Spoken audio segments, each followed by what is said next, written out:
नमस्कार, मैं हूं ब्रजेंद्र मिश्रा। आप देख रहे हैं न्यूज ट्रैप ऑनलाइन।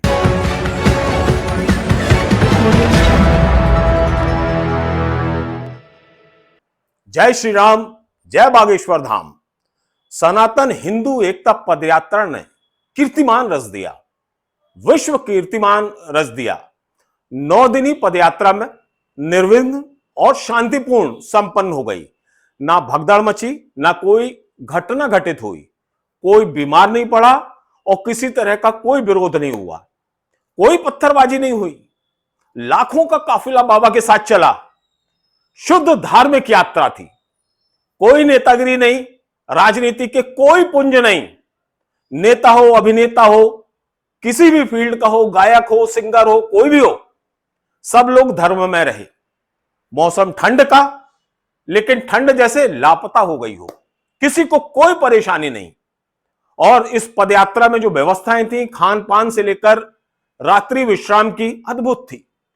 बाबा की महिमा, बागेश्वर सरकार की महिमा लोगों ने यह महसूस की। और यह हिंदुस्तान की पहली पदयात्रा ऐसी है जिसमें लाखों का काफिला प्रतिदिन चला। आप तो जानते हैं कि बड़े बड़े नेता, बड़ी बड़ी पार्टियां इतनी भीड़ कभी इकट्ठा नहीं कर पाती। और पार्टी नेताओं को तो, पार्टियों को तो एक्स्ट्रा बसें चलाना पड़ती हैं, लोगों को लाने के लिए घर से निकालना पड़ता है, लाना पड़ता है। लेकिन वाह, बागेश्वर सरकार की महिमा देखिए आप। लोग अपनी इच्छा से, अपने दिल से घर से निकले, अपने साधन से वहां पदयात्रा स्थल पर पहुंचे और पूरे भक्ति भाव से पदयात्रा में शामिल हुए। पहले दिन जो शुरुआत हुई पदयात्रा की और उसमें जो भीड़ थी, उसी ने रिकॉर्ड बना दिया।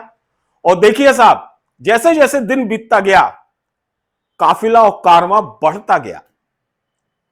बसों से लोग अपने हिसाब से आए, ट्रेन से अपने हिसाब से आए और लोग अपने साधनों से वहां पहुंचे और पूरी भक्तिमय माहौल में बकायदा पदयात्रा में शामिल हुए। हिंदुस्तान के पहले धर्माचार्य हैं धीरेन्द्र शास्त्री, जिन्होंने सनातन और हिंदुओं को एक छत के नीचे इकट्ठा किया और इतनी तादाद में, जिसने रिकॉर्ड कायम कर दिया। बाबा ने अपना दरबार छोड़ा, अपना कथा पंडाल छोड़ा, 9 दिन दिव्य दरबार छोड़ा और हिंदुओं को एकजुट करने के लिए निकल पड़े सड़क पर, पैदल चलते रहे। बाबा की पदयात्रा रुकने वाली नहीं है। अब हम आपको बताते हैं कि धीरेन्द्र शास्त्री की अगली पदयात्रा कहां होने वाली है और यह सिलसिला चलता रहेगा। तो ये जो पदयात्रा थी बागेश्वर धाम से ओरछा तक की, ये पहले चरण की पहली पदयात्रा थी। अब जो दूसरी पदयात्रा है वो दिल्ली से वृंदावन धाम के लिए होगी। और बाबा ने साफ कह दिया है कि जो लोग इस पदयात्रा में भीड़ के कारण या किसी कारण से शामिल नहीं हो पाए तो वो परेशान ना हो, दूसरी पदयात्रा में शामिल हो जाएं, जो दिल्ली से वृंदावन धाम के लिए रवाना होगी। तीसरी पदयात्रा लखनऊ से अयोध्या धाम के लिए होगी। बिल्कुल काफिला ऐसे ही रहेगा, कारवां ऐसे ही रहेगा।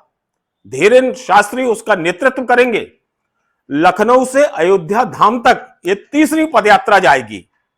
और जो चौथी पदयात्रा है वो बेल्लोर से तिरुपति बालाजी धाम तक जाएगी। यानी वर्ष 2025 में धीरेन्द्र शास्त्री जी बागेश्वर धाम की पीठाधीश्वर 4 पदयात्रा करेंगे और मकसद वही सनातन और हिंदुओं को एकजुट करने के लिए ये पदयात्राएं निकाली जाएंगी। बाबा ने यह ऐलान कर दिया है और सभी भक्तों से यह कहा कि कोई परेशान ना हो, हम एक के बाद एक जो पदयात्राएं निकालेंगे उसमें आप शामिल होते जाइए। और सबसे खास बात यह रहेगी इस पदयात्रा में कि जो अप्रवासी हिंदू हैं, नेपाल के हैं, दुबई के हैं, उन्होंने तक सहमति दे दी है बाबा को कि हम भी पदयात्रा में अपनी पारंपरिक लिबास में, अपनी पारंपरिक वेशभूषा में पदयात्रा में शामिल होंगे। तो वो नजारा तो और अद्भुत होगा।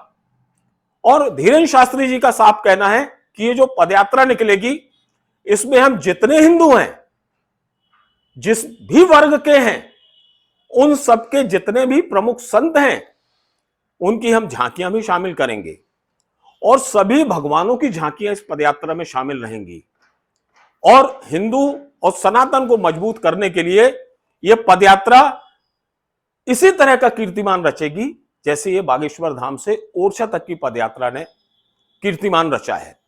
ओरछा में समापन के समय का जो अद्भुत नजारा है उसने विश्व कीर्तिमान रच दिया है।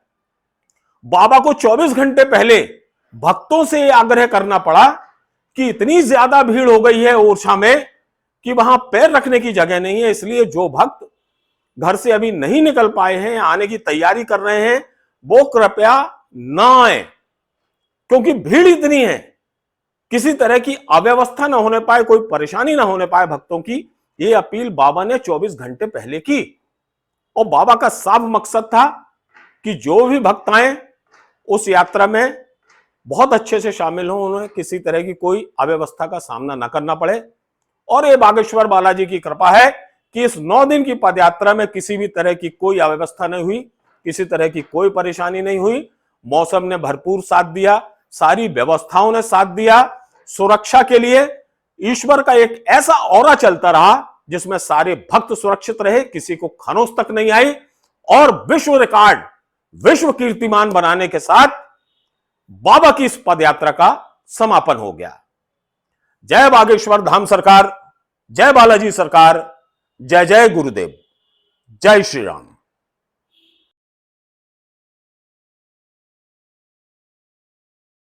लोग शांति से रहे, राजा का दरबार है और शांति से दर्शन प्राप्त करें। कोई भी अव्यवस्था न फैलाए।